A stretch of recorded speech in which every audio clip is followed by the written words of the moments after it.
Now, as I'm putting together the code part of my website, this is really important to keep things clean, and so I know what I'm working with, because otherwise, if this gets sloppy, then it just becomes a huge pain in the butt. So what I'm going to talk about particularly now is nesting, and the best way to keep track of how things are nested inside each other.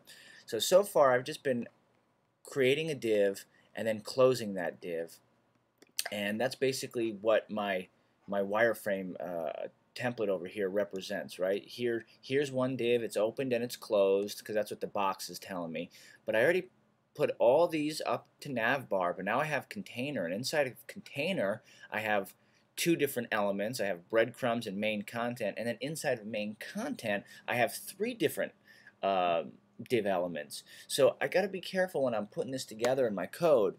So here's what I do. So I started putting together div ID container, and instead of opening up another one, I'm just going to hit return a few times, and then I'm going to close that container, right? And then I'm going to put that code that I always put, my little comments that says ends container. And now from here, since I've ended container and I'm safe, so I know that now I've basically closed this whole thing, I could start putting in the other items. So the next thing I'm going to put in is the breadcrumbs, right? So div ID and then bread. I'm just starting to type the letters and then hitting return because it's a fast way of doing it.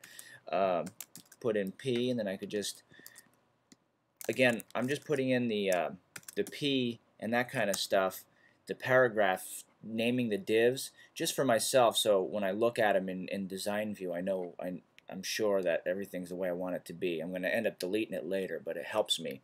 And then I'm going to close breadcrumbs because I see breadcrumbs is going to be closed over here.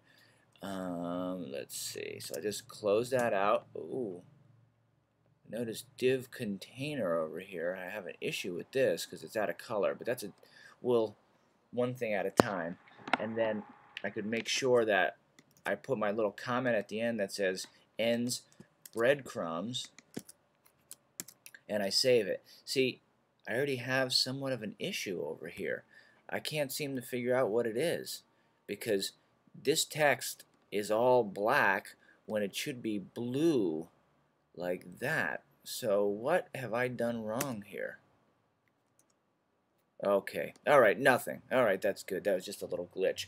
But it's important too that while you're doing this, you pick up on the subtle visual cues that Design View offers to make sure that the code is correct and all that.